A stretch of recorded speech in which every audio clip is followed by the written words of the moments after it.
Hello, everybody. It looks like we are now broadcasting live. Thank you all so much for joining us today on what is going to be a very special hour. I speak for the whole group.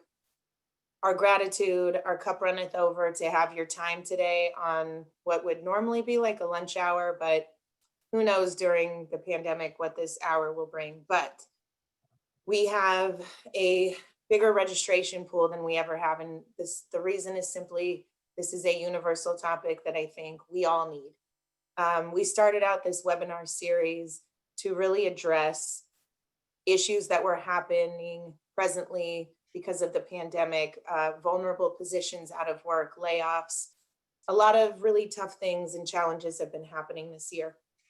And thankfully, this topic was brought to our attention by one of our chaplains, Rabbi Arthur Rosenberg, and we're so lucky to have both Rabbi Rosenberg and Chaplain Kuperstock on our campus for many reasons. Selfishly, for people like us to have that kind of presence, but considering the population we serve and the type of daily duties that they go through is pretty tremendous. So thank you all for joining us today.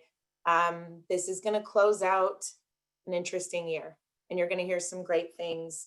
My quick update, which is of course not why everyone's here, but again, I just want to say thank you for your advocacy and your support.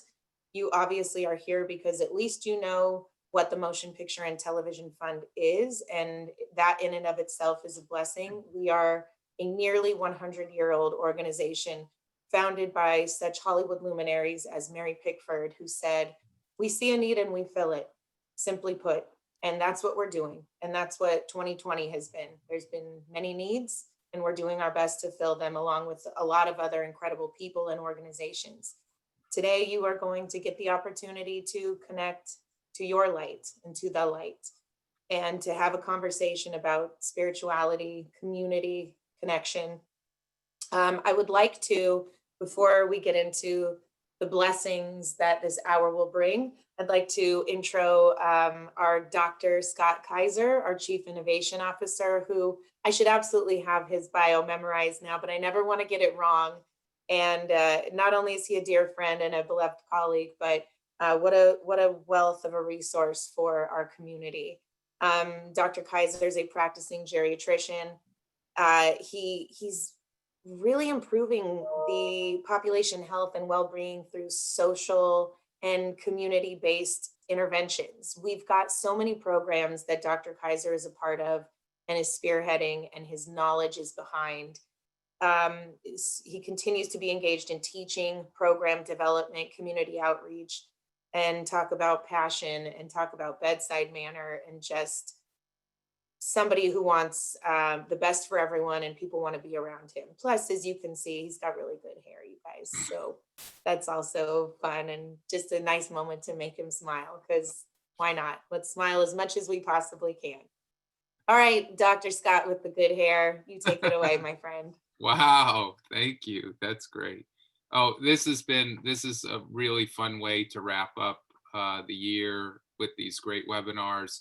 And I'm so happy to be here with all of you today.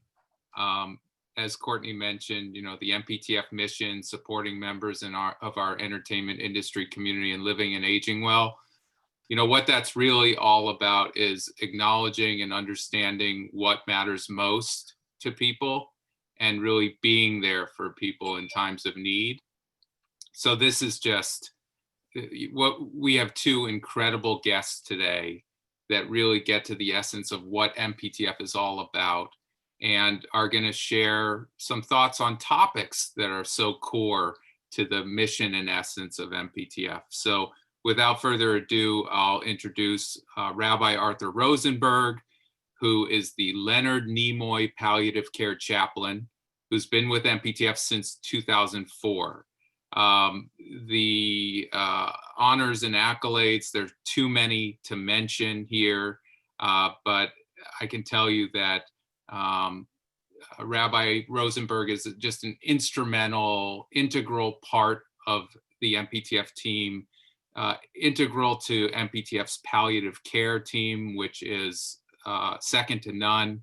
And I note that his contributions to the field of palliative care, for example, his article "Closing the Circle," which was published in Journeys, the magazine of the American Association of Pastoral Counselors, and his presentations on palliative care at the Hospital Association of Southern California. Really just incredible. I could go on. And I'll also note he didn't include this in his bio, but he's an industry member as well, something that both of our guests have in common today. Chaplain Dina Kuperstock, a spiritual care provider at MPTF who offers support of all spiritual and religious identities with specialization in the fields of geriatrics and palliative care. Unbelievable, the many roles that Dina plays within the organization beyond that one title can certainly not contain. I'll just also note it's been great to watch Dina's career develop. She was working with MPTF even as a student, and her graduate research focused on innovative methods for integrating spirituality into medical advanced care planning. So innovation in medical advanced care planning, something I happen to be pretty passionate about, and just awesome. And so, as I mentioned, also an industry member. Dina was an agent at CAA and worked with directors, producers, financiers, et cetera, on distribution deals. So this is just awesome. With that, I've gotten the formalities out of the way. I don't think I'll have much else to contribute today, but to just get out of the way and let these two stars shine, and to really transition and set the tone for the rest of this important conversation. I'll hand it over to Rabbi Rosenberg to help us shift our frame of mind here. Just briefly, we've had a whole bunch of words so far. Why don't we all just take a deep breath and let it out, and let the rest of the world go for the time that we're together. Let's just be present together and see where we all end up. Thank you. Doctor. Excellent. Okay, so I'm just taking my deep breath still and hoping that everybody in the audience does. Get one more in. And just happy to be here with both of you. Let's just jump right into it. Look, COVID has been,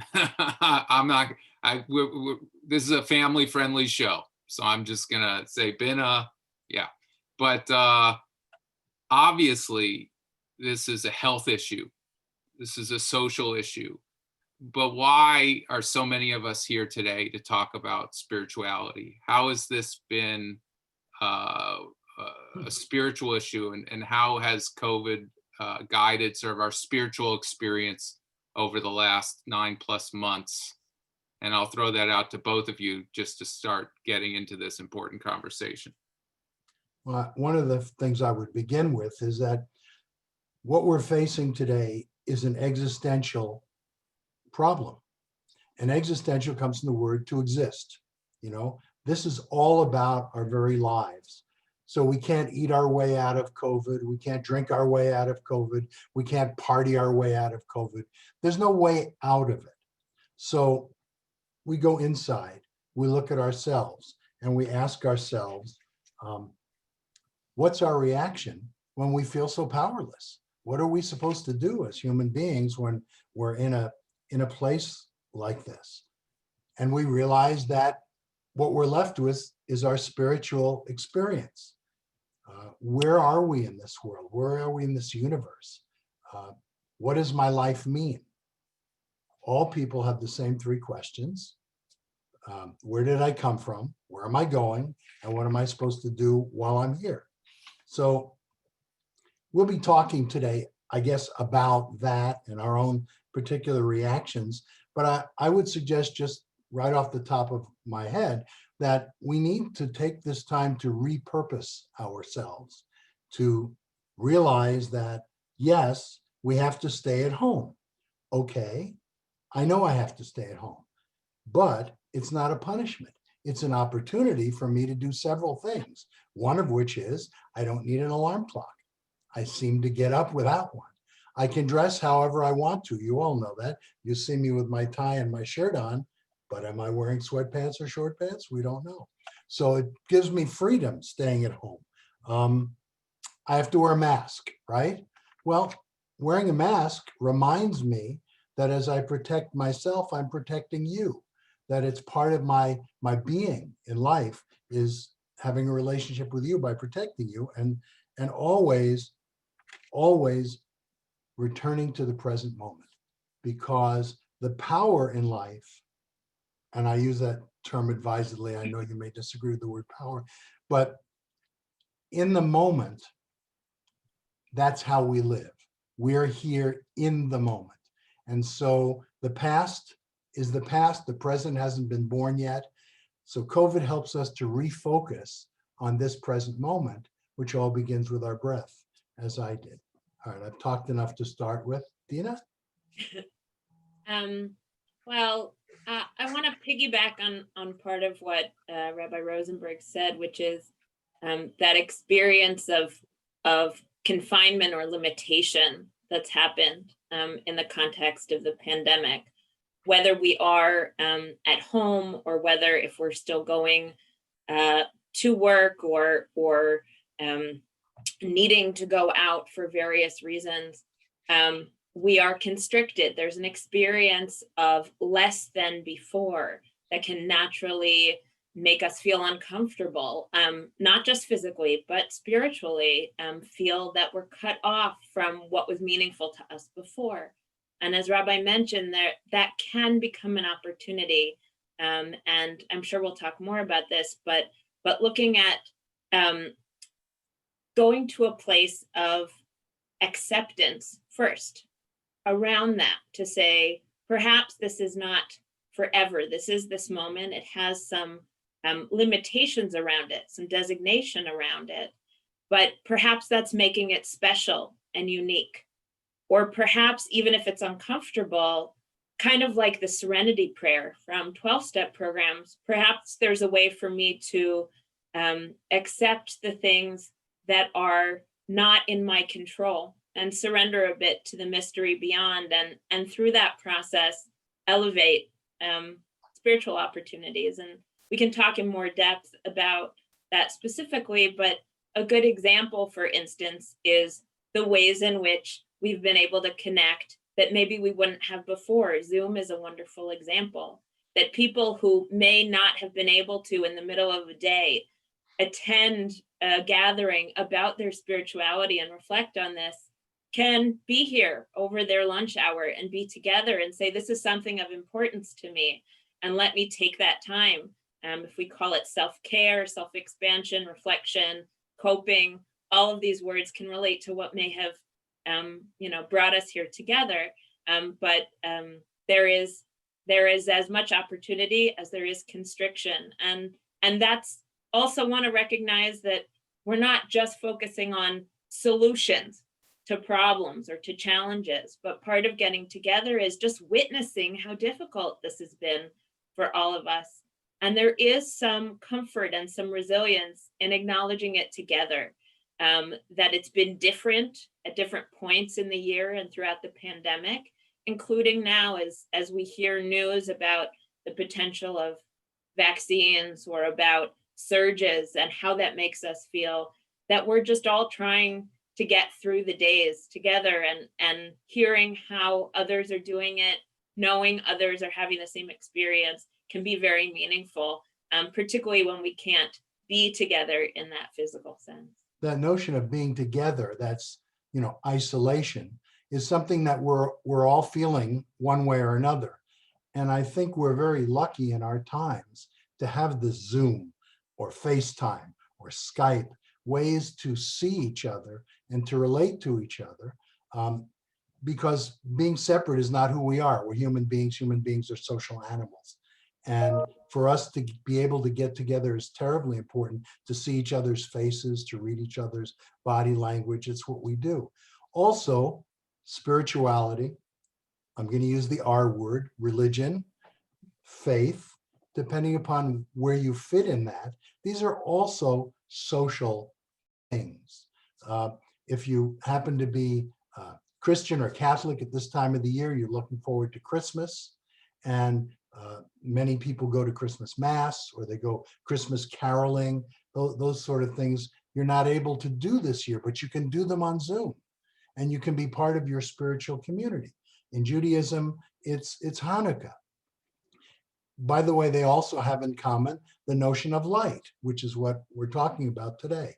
The notion of the light of the human spirit, the light of compassion, hope, and joy. And those are all spiritual concerns, right? Compassion, hope, and joy.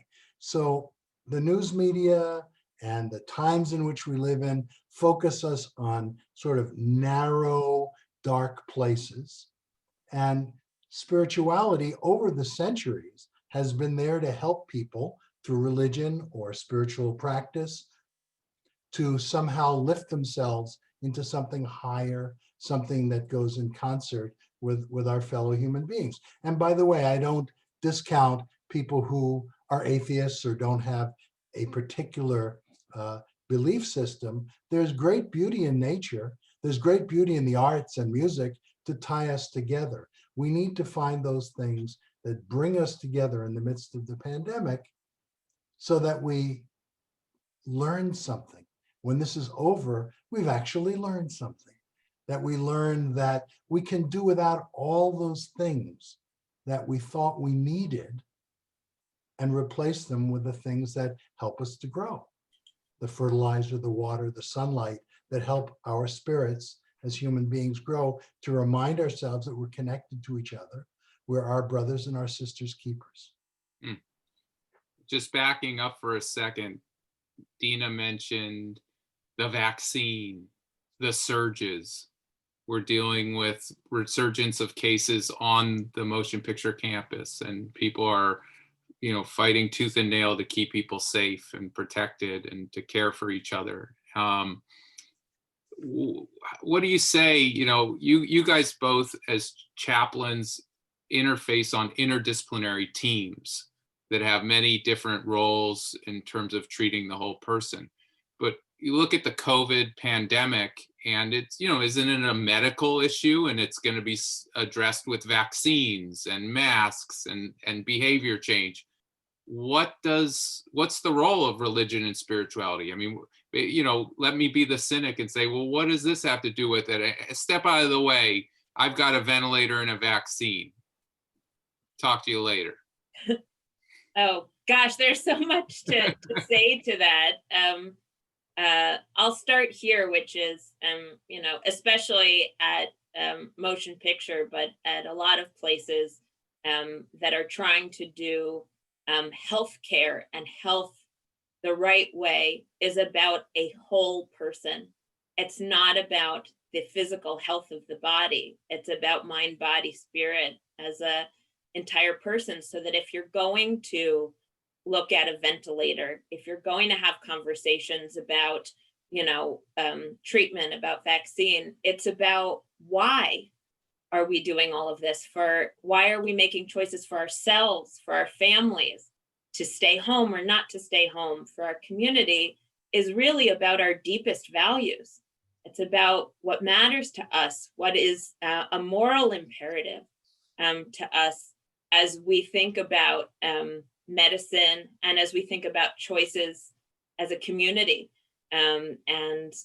So I think it's such a big question that you asked, but fundamentally, I'm a chaplain, of course I think this, but any choice that we're making has implications spiritually if we allow it to, if we see how it fits into the narrative of our lives, how we fit into the bigger picture. And that can be a community of others. It can be the earthly community of beings. It can be in spiritual perspective, our relationship to God or a higher power, or where we sit in the history of our family, our identities.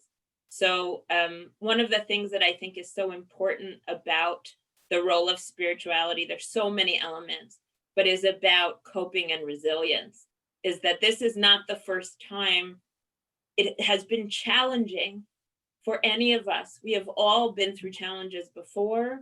We as individuals, we as people have so many things in our history that we have had to navigate, and the blessing of passing on traditions generation to generation is not just the name of a holiday, the decorations of a holiday. It's the lessons of a holiday about how to get through times of darkness and challenge. Rabbi was alluding to this in the themes of light in Christmas and Hanukkah, but throughout the year, there's so much richness in different cultures to hang on to as our inheritance. And that's, I think, a key piece. And I also want to acknowledge there's a lot of news out there that sort of has labeled it this way, but the pandemic that's talked about is the virus that's spreading. But another widespread thing that is causing suffering is the isolation and the separation from one another, which causes a mental health pandemic. It can cause a spiritual pandemic.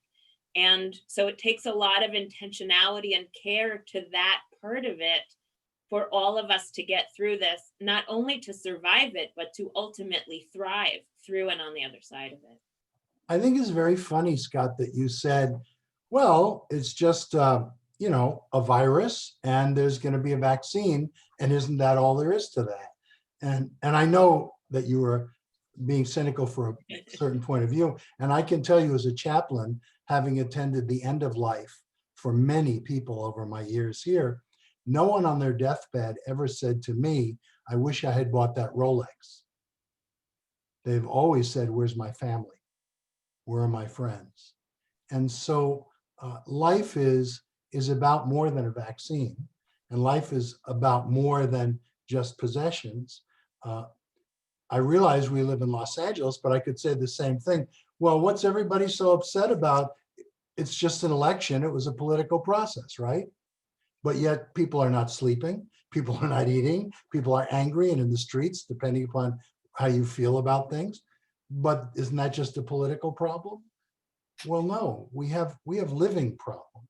We're not human beings thinking about a spiritual experience. We're spiritual beings having a human experience. I mean, all of us know the pull to our heartstrings when we hear about families that have lost their jobs, or that so much in the entertainment industry is closed down and people can't work and have mortgages to pay. When we see these huge lines for people who are food insecure all over the country, that's not just a feeding problem. It's just not just a problem of where's the food. It's a question of who are we? These times in history make us ask ourselves, who am I? What matters? Do I care about my fellow being, or is just word service I use? Because really I care about my career. Who are we? If you want to know what you believe in, any of us, look at your checkbook. I know I'm old, so I have a checkbook. I could say credit card statement. Look at your credit card statement and see where you spend your money. And that will tell you what matters to you, what's important to you in your life. And so I think, yeah, it's a whole lot more than a virus and getting a shot. Sure. I want to add something to that, if that's okay, which is another piece of how this is spiritual, or how the spiritual intersects with the virus, is grief. And Rabbi mentioned being present for the end of life, and one of the hardest things for a lot of people is not being present for those who are at the end of life because of COVID, or not because of COVID, but just because they've been distant from beloved ones, or not even the end of life, but going through illness or going through challenge and not being able to be there in the same way. And one of the things, I'll speak very personally, that has been so powerful in having a spiritual life and being connected to people with spiritual resources and traditions, is coping with the grief. Someone in my family passed from COVID in recent weeks, which, it hits home in a whole extra way. But also what was so meaningful and beautiful was the depth and the speed with which people rushed to make it spiritual and meaningful, to honor his legacy and what was valuable about his life, about the religious traditions that were important to him or the people around him, and honoring the diversity in our family in that capacity. And that ultimately expressions of love uplifted everyone in a moment of darkness. And so grief is losing people, but grief is also losing, a life cycle moment that was planned, the birth of a child, or a wedding, or a graduation, something that's very personal we don't publicly mark, that we couldn't share in the same way. And there's just so much we can do when there's grief to sit with it and be honest about the experience, but also to benefit from, there is something greater than me that can be a gift right now, and I don't have to go through it alone.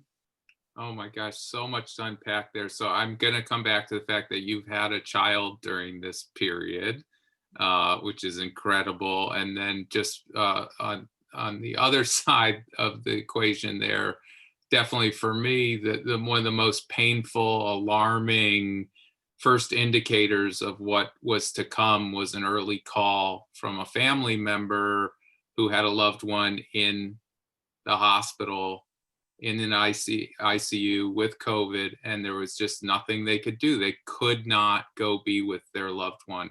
They knew their loved one was going to pass, but the hard part they couldn't get over. And I called our palliative care team, and there just was nothing we could do. I mean, that was the early indicator of the road ahead, and it's been so hard. So that's something else I want to come back to, is the hard things that so many of us have gone through, that many probably on this call have gone through, that I'd like to people to understand related experience. But before we go into that, I just wanted to ask, did either of you happen to see front page of the LA Times today?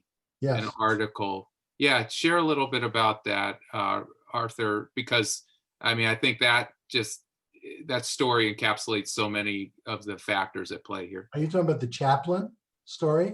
Because that's the one that I was drawn to. Oh, we'll go to that one too. But I was talking about the one where there's a story on the front page of the LA Times today of women who've connected in sort of virtual grief groups through Facebook and whatnot, because they've lost loved ones through COVID.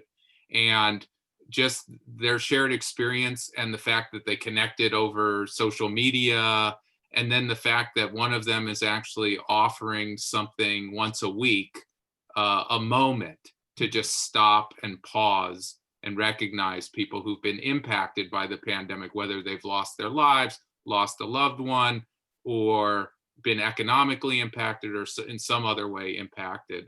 And I just thought it was so beautiful that this person's starting to get a following weekly. It's like, I can't remember if it's on a Monday or a Friday that they pause, to take this moment together as a community. But go ahead and share your article. Well, before, what you're talking about is creating ritual. And that rituals are not only those things that happen then and there in biblical times or post-biblical times, or tied to a religion. Creating a ritual is anything that brings people together to repeat a given behavior. It becomes ritualized. And so people using Facebook, or using, as we're doing today, reaching out to a community. This is the fourth of a series, and this has been a ritual that we've created here at Motion Picture through Courteney, and it will continue on.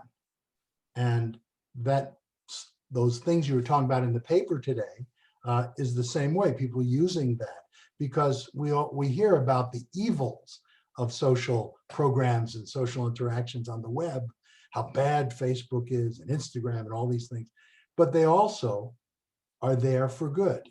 I think about Prometheus bringing fire down to the human beings. He paid by having his liver eaten out of him, and then he grew a new liver. But fire is one of those things that can be used either way. And what you're talking about is using social media to create ritual, which can be used, in both ways, because we also see that social media is being used on the other way. The other article today was about a chaplain who works in the prison system. Oh.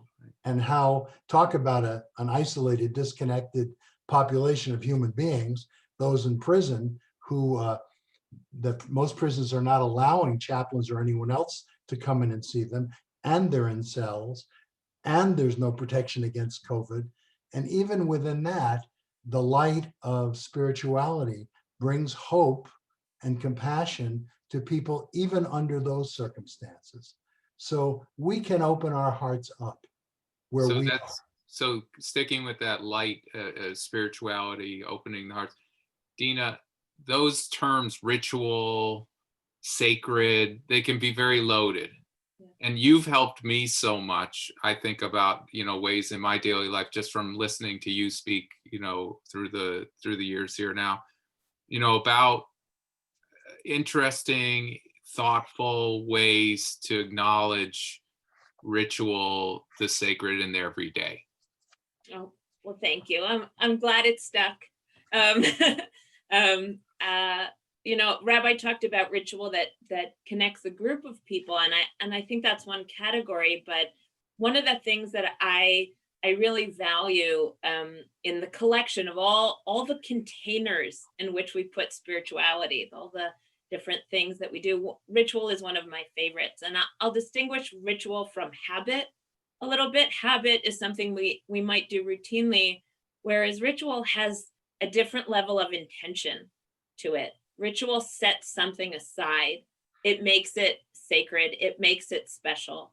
We imbue what we're doing, a behavior, with meaning of a different level. And for some people, that's tied to their religious tradition. And it connects through time, people doing it generations over and over again.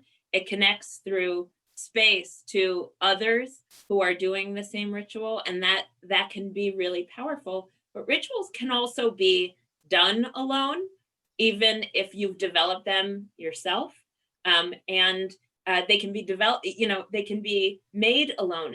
It's a choice. And so just a few examples. Let me get a little bit more nitty-gritty practical. We're all, if we're staying home more often or staying home completely, in our spaces way more than we used to be at home. And it can have a little bit of a Groundhog Day feeling, like my adventure is going to the other bathroom if I have a second bathroom, or stepping to the driveway, right? There's something really wonderful that can happen if you do a ritual and designate a part of your home as a sacred space. Maybe it's a place you put photographs of people who are missed and you wish you could be together with, whether you're separated right now or whether they've passed on and you're separated physically in eternity, or until you're reunited, however you see it. But creating that small shelf or corner in your home, some people would call it, a shrine or an altar, but it can just be in a non-affiliated way, a space that you go to be with the spirit, the memories of those people. So you can carve out sacred space, right? Or just change your tablecloth one night a week, and make it special in some capacity for you, yourself, your partner, your family, or do no screens for a certain time in a certain space. And it makes it special automatically. And you can call in those symbols that do have meaning to you. And the same way you can carve out space, you can carve out time. That's what we're doing with holidays, is we're picking a day and we're saying, this is special. This day has meaning spiritually. This gives me hope. This gives me connection. So it can be Hanukkah, or it can be Christmas. It can be New Year's Eve, which we all celebrate together, right? All over the world at different hours. And we can say, this time is not like every other moment I've been spending in this house. I'm going to decorate it differently, and I am going to treat it. I'm going to behave differently during this time. And I know I'm going long, but one more thing is just your body is also a space where ritual can be so important, and it so relates to health, right? So there can be doing things for your own wellness, like taking medication or wearing a mask, that are for your physical health. But they can also be a recognition of, as Rabbi was alluding before, I am a spirit and feel so lucky to have a body, and I value my life. So I'm going to do this not only as a physical thing for medicine and for my physical health, but my spirit getting to be in this body, to live longer, to have more joy another day, to see someone I care about, to make it to the other side of this time. Here's something that troubles me. It's in the newspaper a lot. On Black Friday and Cyber Monday in America, we spent over $4.5 billion. They're very happy about that. It's good for the stock market. $4.5 billion were spent on those 2 days. And on the same news show, I see the endless lines of people who don't have food, who are out of work, and I don't know what to make of it. Are they the same people? Are people not eating because they're buying gifts? Is it reminding us again that I'm in a country of haves and have-nots? Is it a spiritual question for me? So I believe that spirituality is like a pair of glasses, that when I take my glasses off, I see you, sort of. You're kind of blobs and blotches. But when I put my glasses on, the world comes into focus. And I think having a spiritual practice and a spiritual point of view is like this, that the world is sort of a mess out there.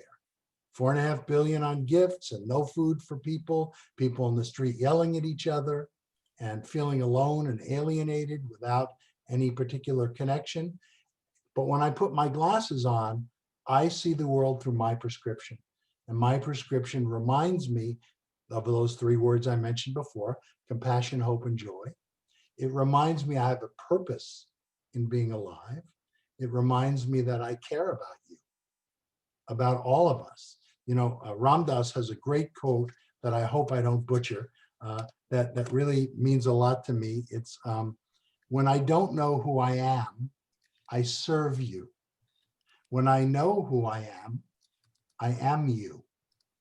And I think there are so many ways in which we're separated from each other by wealth, political party, access to all the things in the world, and so forth, the accident of where you're born and to whom you're born to.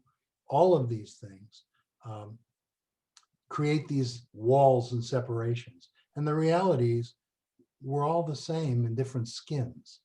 And we do have different ways of living, different thoughts and different needs, but at the very bottom of it, we are just trying to figure out what to do with our time here and make it meaningful.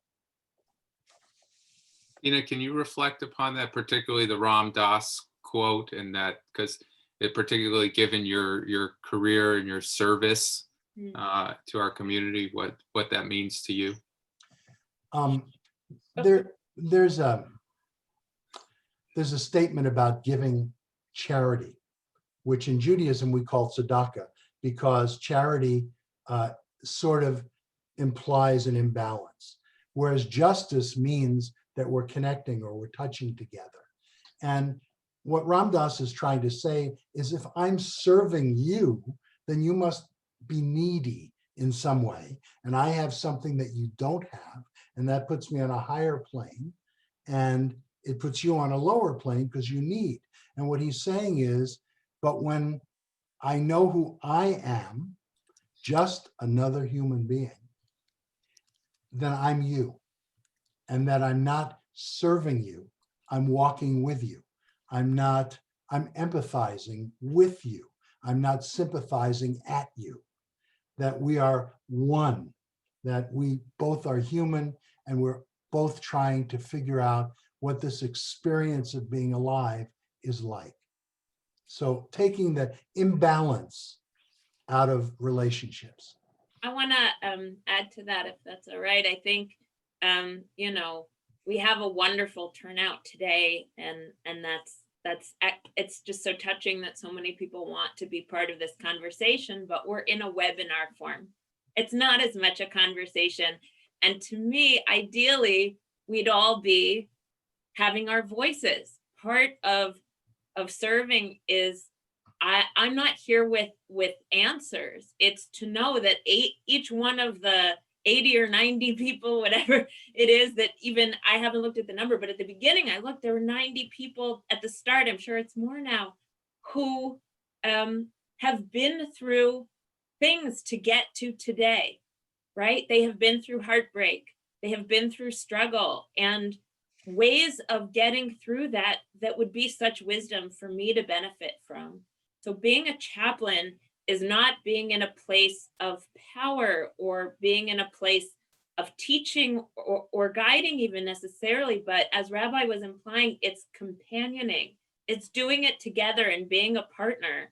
And part of why I love what we do is receiving so much in the insights of these encounters, being together in hard moments and the most joyful moments, and then taking from that and going to the next person and gathering them and exchanging them amongst people. What a gift to be a part of that. And so, you know, every one of the people watching now, or perhaps a recording later, can pause for a moment and say, yeah, I've gotten through something tough.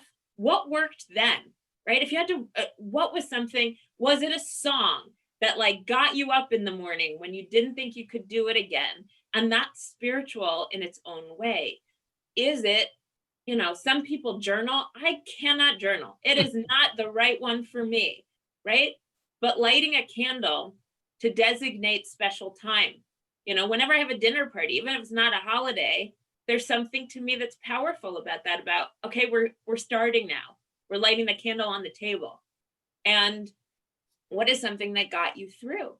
And I just really appreciate Rabbi mentioning that, because Ram Dass's quote about serving, you know, in MPTF, it's not the chaplains who do spiritual care.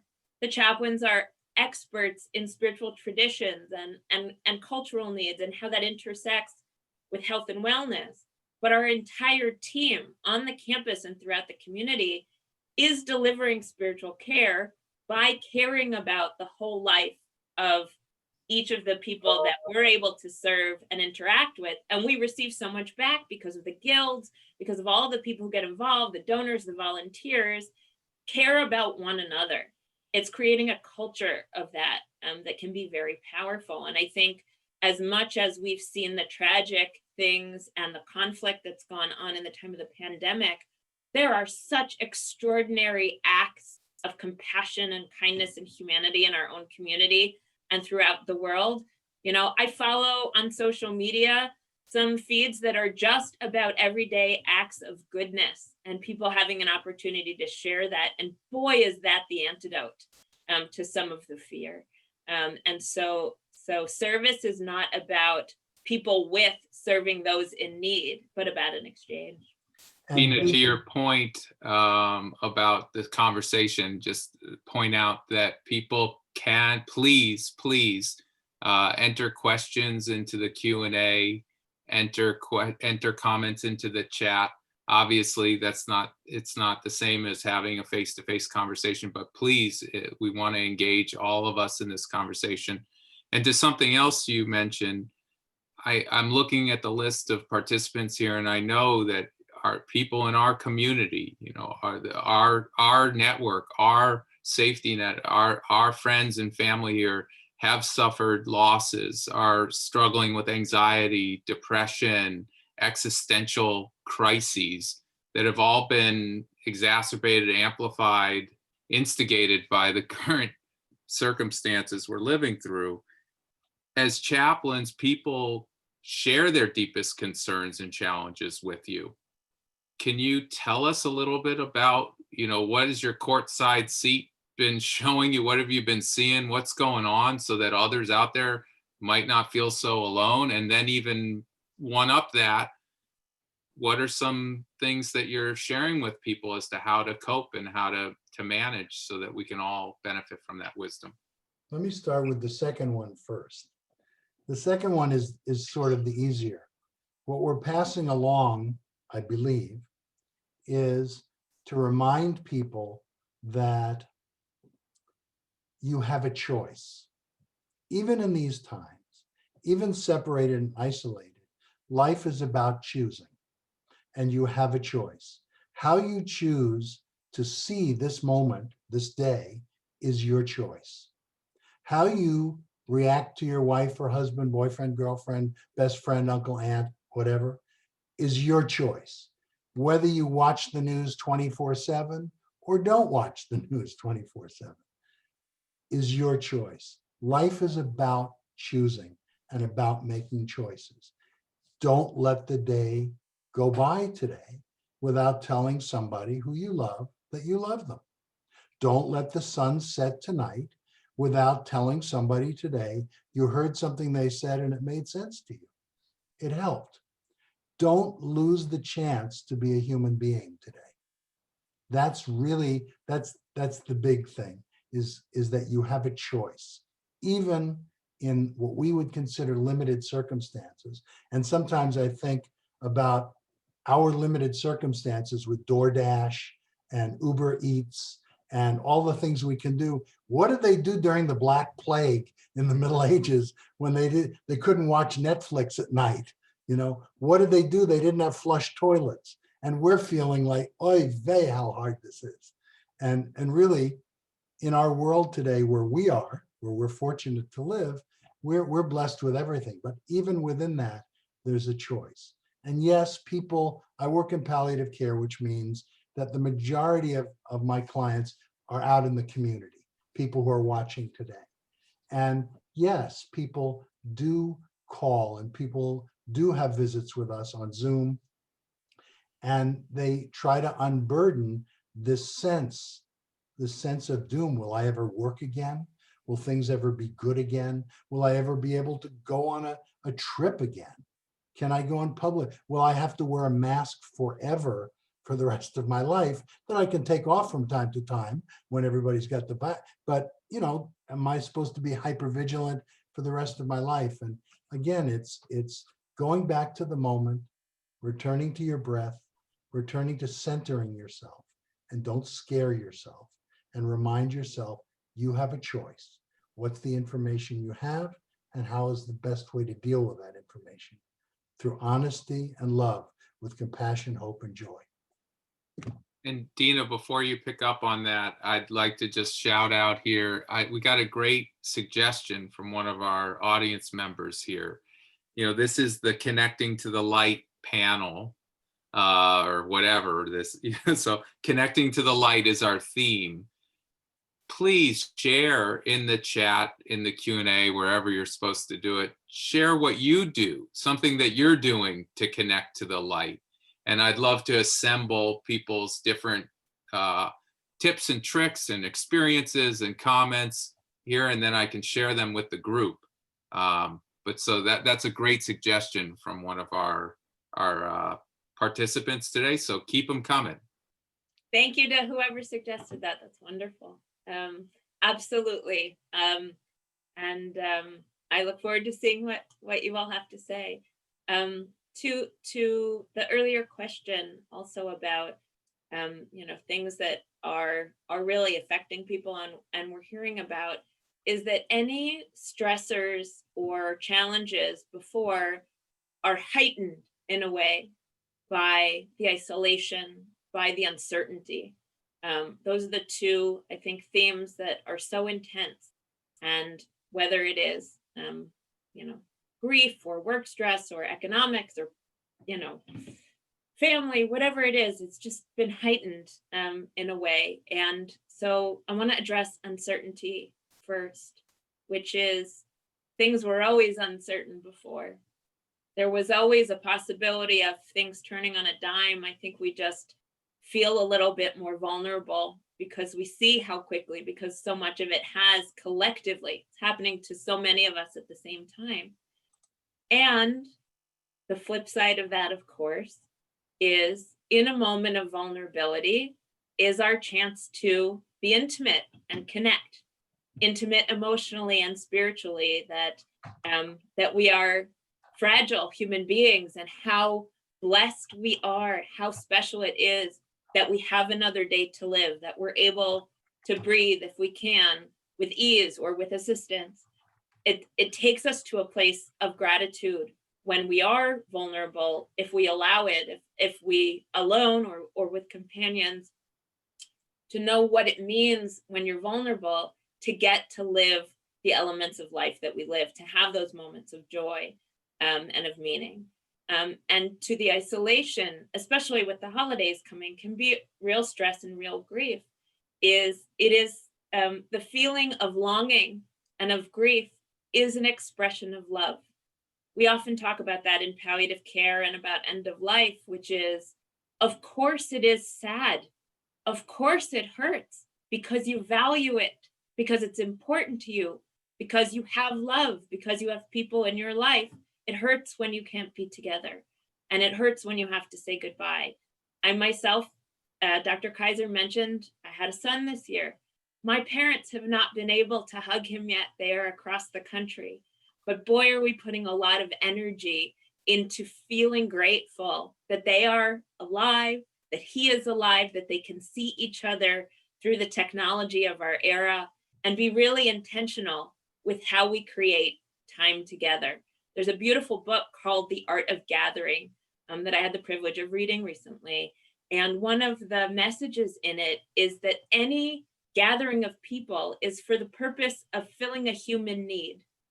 So how do we get our needs met, and how do we make our gatherings meet those needs? So if what you're missing is togetherness for a holiday, it's hard to touch through the screen.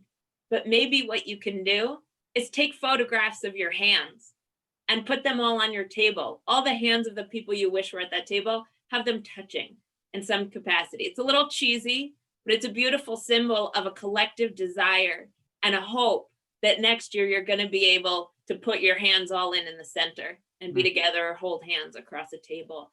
There are ways in which we can send those messages that I think are beautiful acts of coping and solidarity with the hardest parts. I want to share a quote with you because I know this will be a Scott Kaiser favorite, so get your pen out. It's just that, as Dina was implying, the message is already there. Everything is already there. You just need to tap into it. So here's a famous lyric, and see if it doesn't have different meaning because of COVID. Now, if you feel that you can't go on because all of your hope is gone, and your life is filled with much confusion until happiness is just an illusion and your world around you is crumbling down, what are you supposed to do? It's the four tops. Reach out. I'll be there. That's what this is all about. And there you have the wisdom of the four tops in giving you a spiritual message. When your world is falling down, I'll be there. You reach out to me. I'll reach out to you. Well, you're right. You got me with that one, and you're right on time with all these questions and comments in the chats and the Q&A about connection and isolation and needing to reach out, and how meaningful that is, and how hard it is for people to address this stress and grief of not being able to physically reach out to loved ones, particularly through the holidays. But I want to also note, people are putting great things in here. They chant. I follow the rule of what you want for yourself, give to another. It keeps everything in perspective and reminds me to always focus on gratitude and thankfulness. And then there's more and more about gratitude. Thanksgiving isn't only for Thanksgiving. Yep. Taking time to thank those around you, on and on. So I'm going to try and catch up on some of these as well. Don't forget, two of my favorites are on that list: crossword puzzles and jigsaw puzzles.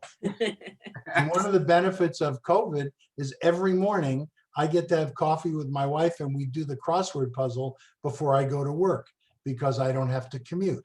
My commute is from the kitchen to my office, right down the hall. And jigsaw puzzles, wonderful, wonderful, wonderful. So speaking of your work, in your introductions, I didn't really have an opportunity to characterize, what you guys do, some of your day-to-day duties and responsibilities and roles within MPTF. And I'd love for you to share a little bit about what your work life has been like during the pandemic. One, just again, because you have this courtside seat to our humanity and our community, but also so that people can understand the kinds of resources that are available through MPTF and all that's going on. Rabbi, do you want to go or you want me to? Go ahead. Okay. So I work primarily on the campus for MPTF. And when I say on the campus, that means with the residents who live here, but also their families, also our staff, also the volunteers. And every day is different. I spoke earlier about being a companion, so that varies in what people's needs are. That might be that someone just got a diagnosis and they are coping with that and how it changes how they see the world or how they communicate with their family, maybe decisions they have to make about what they're going to do about treatment. And there is a spiritual element to that. So maybe that's what I'm doing in my morning. I may be coordinating when it's not COVID times, a service from a local church to come to the campus or to provide Eucharistic ministry from our Catholic partners. It may be making holiday plans. This afternoon, I'm going to be working with some residents and volunteers to record readings of scripture that are going to air on our internal channel 1390 on Christmas Day. It really is about any of the spiritual needs across the board. We talked about, any of you at home are going to have a different need than the next person. So it might be a staff member who's just heartbroken about somebody who is not doing very well and they're doing everything they can to uplift them. And that staff member could be a nurse or a doctor. That could be somebody on our landscaping team who just loves to help someone with their garden and connect. There's this real deep caring here. And sometimes people just need someone to hear how that fits in their spiritual life and have that partner in the conversation. So that's a big part of what I do day to day.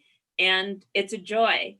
And it's also a joy to right now in this moment, as we're in the holidays, as we talk about vaccines on the horizon, as our team works together to help those who are affected by COVID or other health issues, to be a voice of, for that particular person, chanting is of value.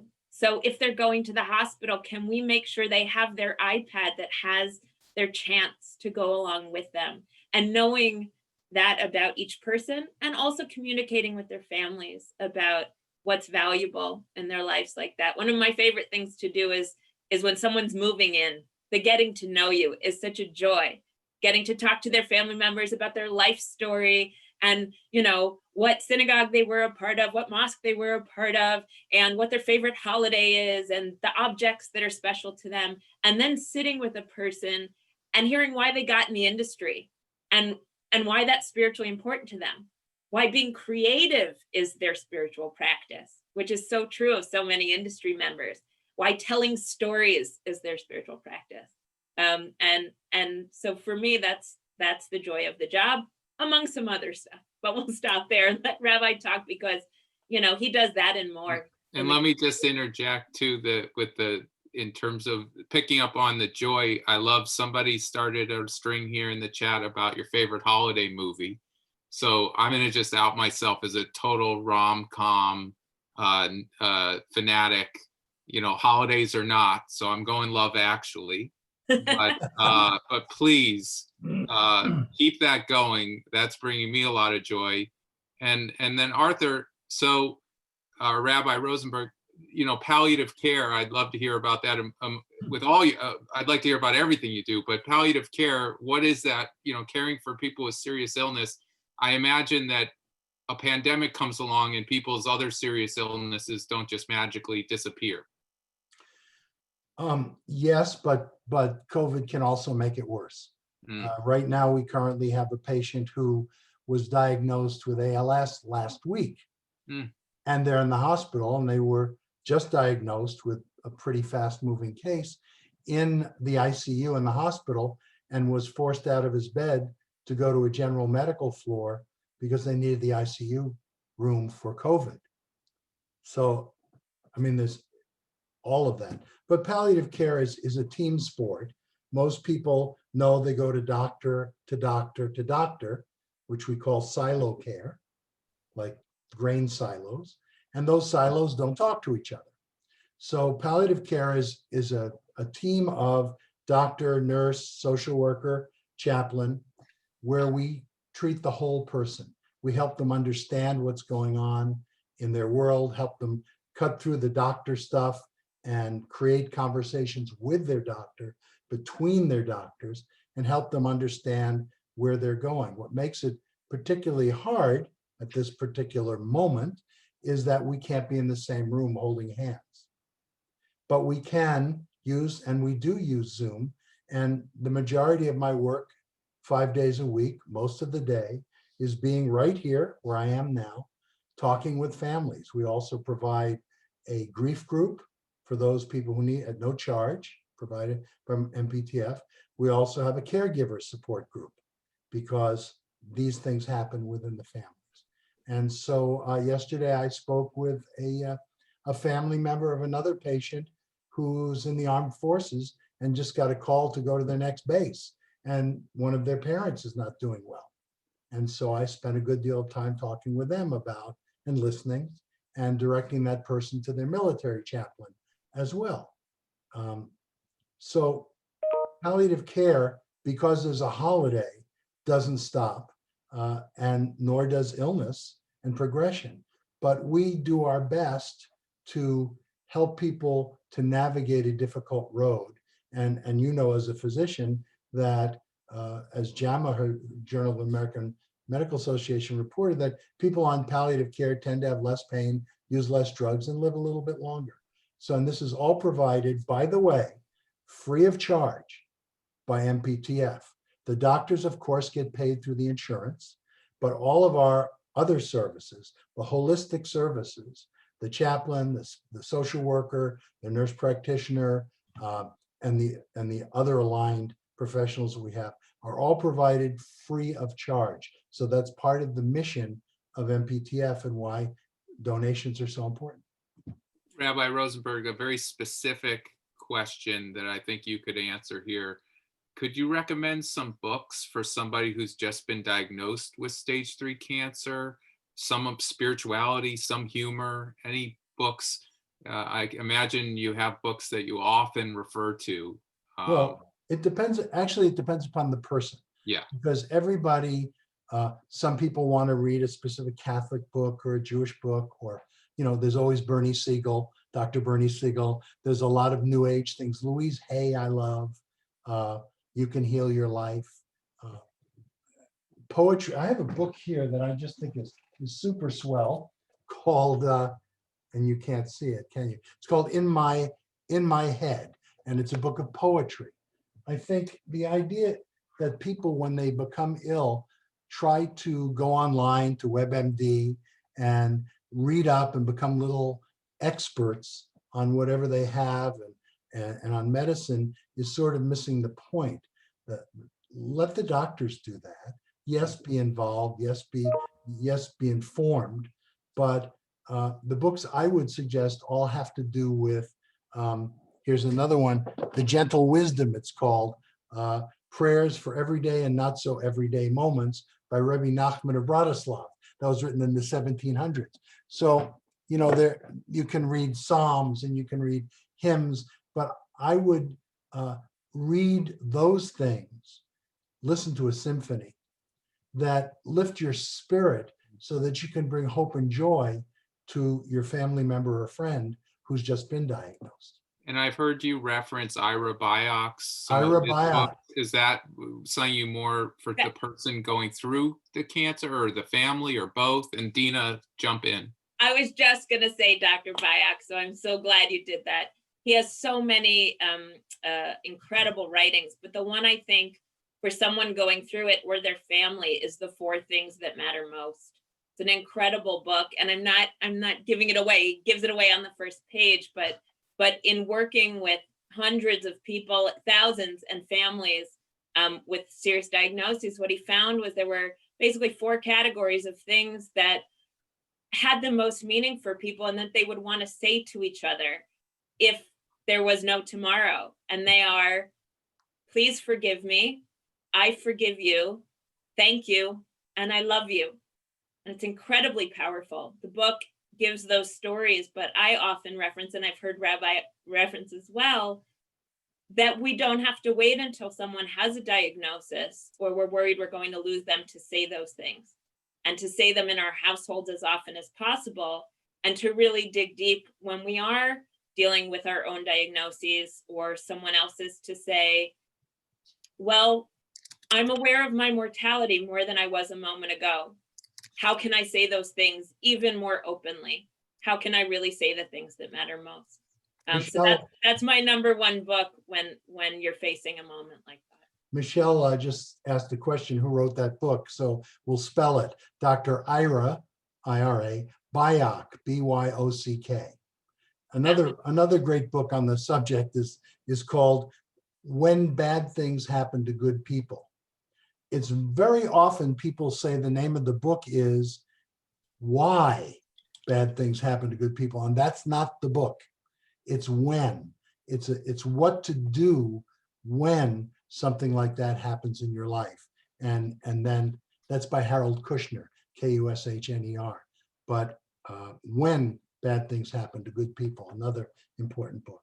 I also feel left out of this conversation about the holiday movies, which I think is important because we're on the MPTF webinar. Yes. And so everybody who's out there is from our industry. Right. And so I want to give mine, but I want to give mine because movies, shows, music are spiritual care. Everybody is spending so much time making these things. So you give people a moment of uplift or a moment of escapism or imagination. And that's such a big part. And I'm not talking theoretically. Everyone that I meet with talks about how these elements of, we put in entertainment, but of culture, storytelling, art, weaves into their sense of being and meaning, and how they, how they connected with their spouse, right? They loved the same movies, or they went to a concert together. Such a key piece of how we enjoy our lives.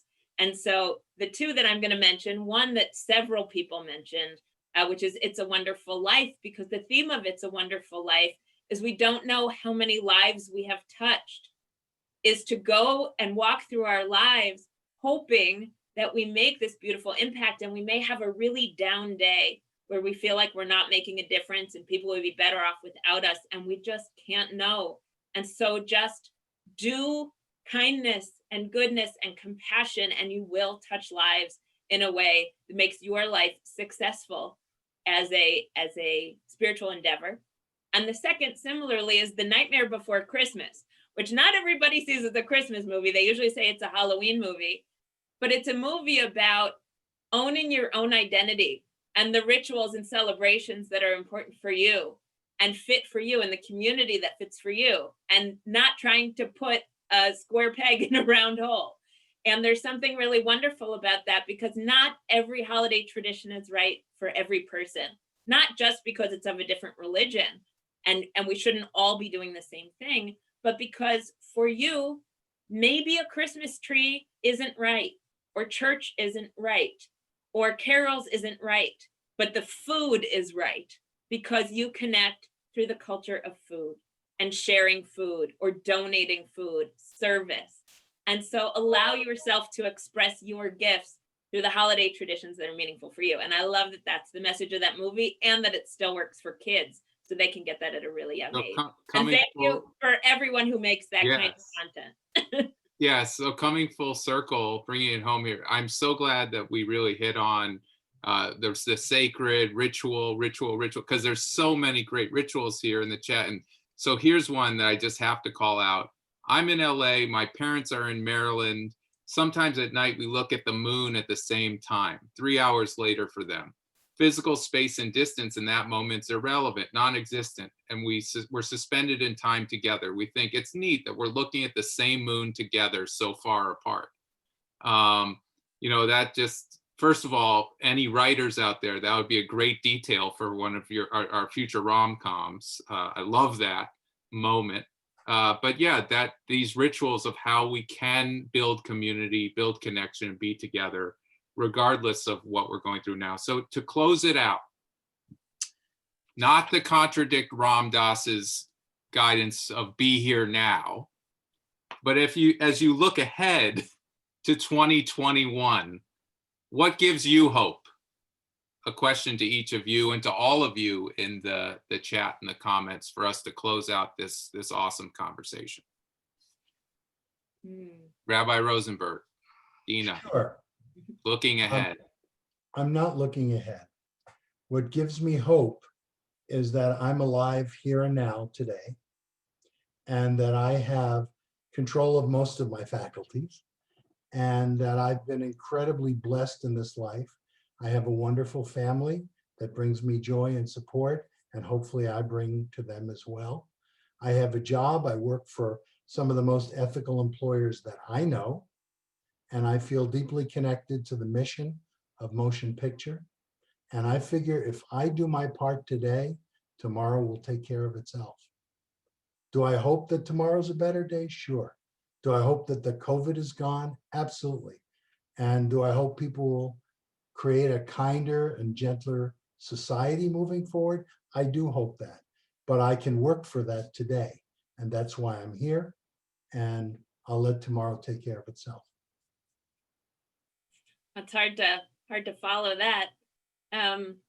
What gives me hope is my new son growing up in a world where, though people have experienced a pandemic, they are so committed. They are so committed as a result of that to valuing their own lives and the lives of others, to showing up in service to people, to avoid a pandemic like this, but other things that can just arrest us and stop our lives, making it so possible to have gatherings be meaningful and beautiful and to have safe spaces. And I also feel so much hope seeing so many people show up in the middle of a Wednesday to talk about how to find light, how to move forward.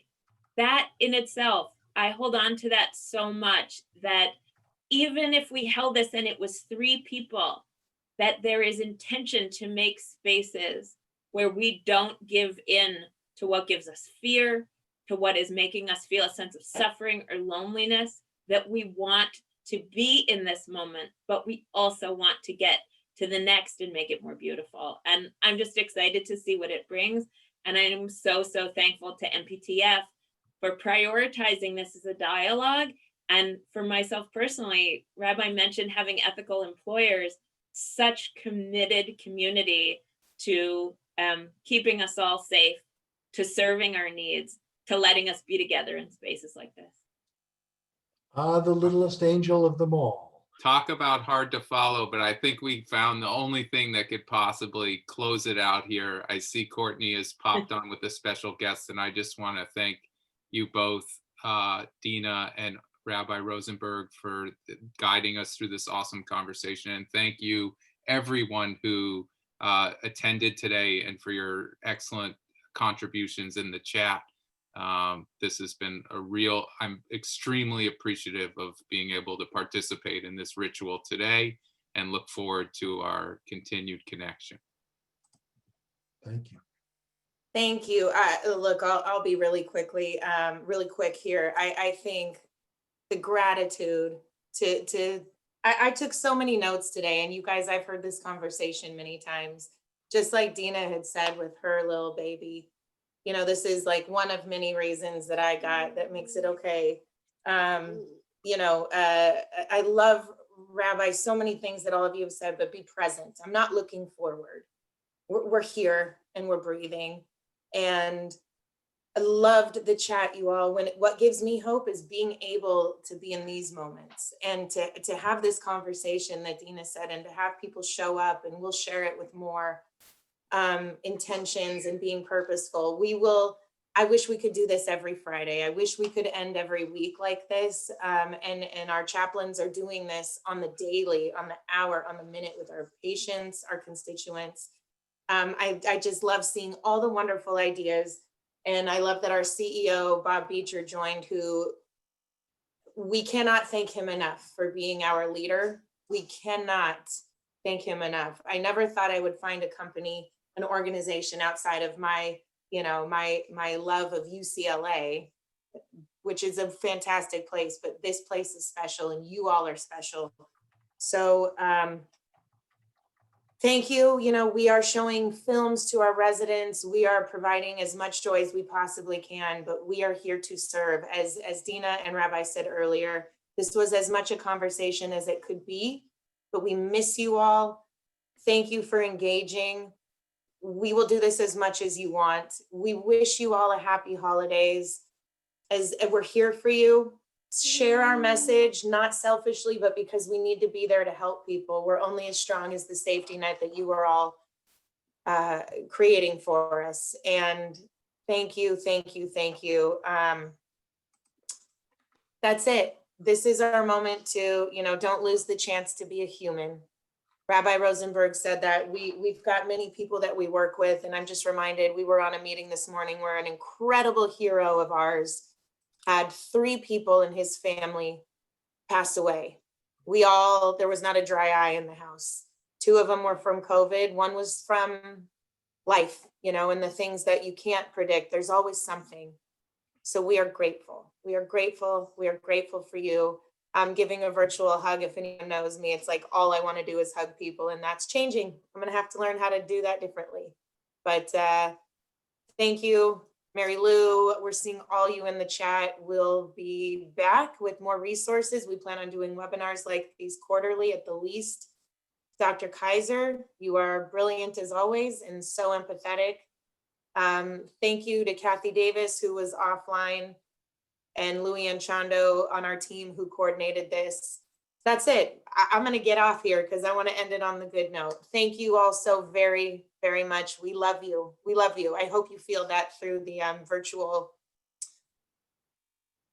magic that's allowing us to connect. So we will hopefully see you all soon. Happy holidays, everyone. Be well. Happy holidays. Let's go watch Elf for the 9 millionth time now.